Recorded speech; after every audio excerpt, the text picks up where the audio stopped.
Hello and assalamu alaikum everyone. Welcome to Storytime with Zoha. Have you ever tried biryani before? If you haven't, I know this book will make you want to try some. Let's begin.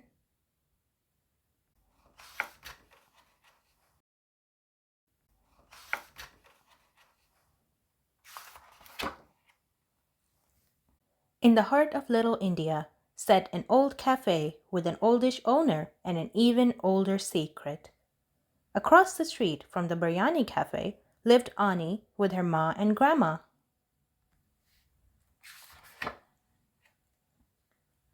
From her kitchen window, Anni watched her bustling neighborhood, with its spicy smells and colorful crowds. As she chopped and whisked, Anni listened to the constant chatter of busy bikers, curious tourists, and weary workers. They were all here for the famous biryani made by the cafe owner, Mr. Arif. Everyone called him Uncle. By sunset, the biryani was sold out. Finished already, no more, don't have, Uncle shouted. Anni felt bad for all the people being turned away. It was, after all, the best biryani in the world. Fluffy and fragrant, spicy and succulent, absolutely addictive. Anni could have eaten it every day. But Grandma said only once a week as a special treat. So Friday night was biryani night, best night of the week. If only I knew how to cook it myself, Anni thought. She could cook curries and koftas, roti and raita, but when Anni cooked biryani, it was never as good as Uncle's. There was only one person who could help her become a biryani expert and fulfill her dream. Uncle.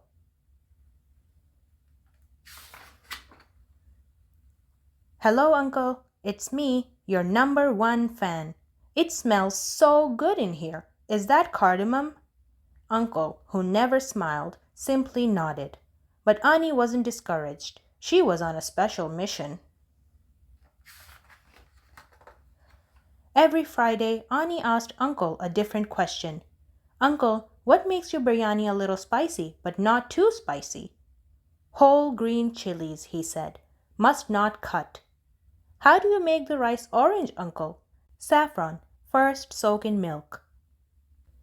When browning the onions, how brown is brown? Just don't burn it, yeah? A loud grunt told Anni it was time to leave.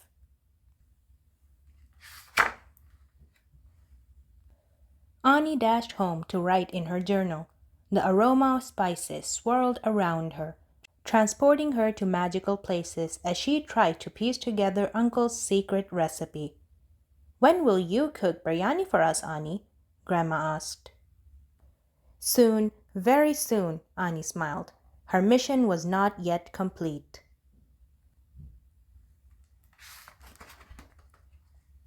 The following Friday, Anni started to ask, Uncle, is biryani? Ayo, only talking, no cooking. Why don't you try to cook it for once? He snapped. Uncle and Grandma were right. It was time. Anni rushed to the market.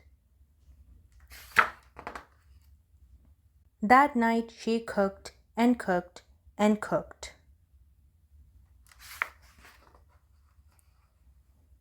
We're home, called out Grandma. They gasped. Today we're eating my biryani, Anni declared. Anni, this is too good, Grandma said. The best, Ma added. Her biryani was pretty good, but it wasn't as yummy as Uncle's. Uncle, Anni said the next week, I did it. I made biryani. It was good, but not as good as yours. Something was missing.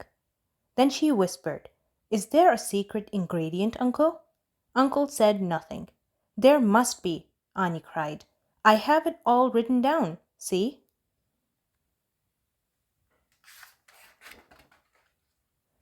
Uncle raised an eyebrow and flipped through Anni's journal.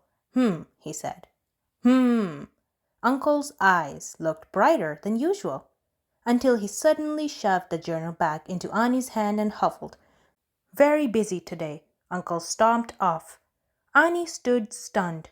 She clutched her journal and trudged home.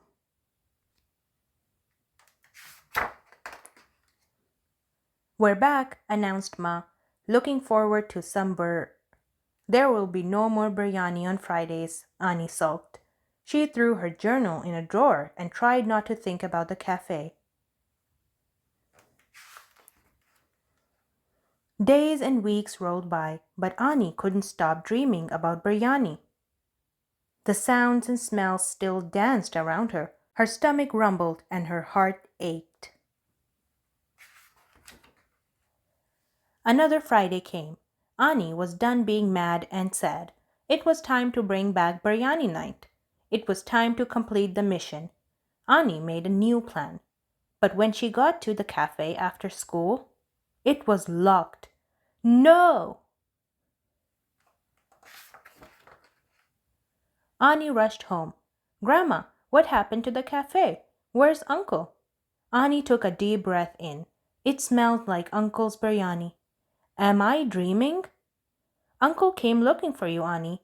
He left this." On the kitchen table was a bag and a letter. "Dear Annie, enjoy my last serving of biryani. It's time for me to stop working.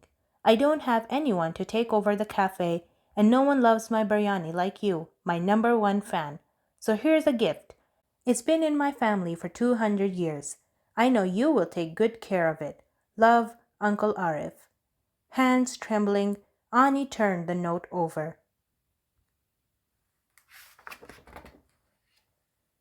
Secret recipe for the best biryani in the world. Annie smiled at this most precious gift. Her dream come true. The end. After reading this book, I think it's time to head to the kitchen and make some biryani for ourselves. Let's enjoy some biryani, and I'll see you next time.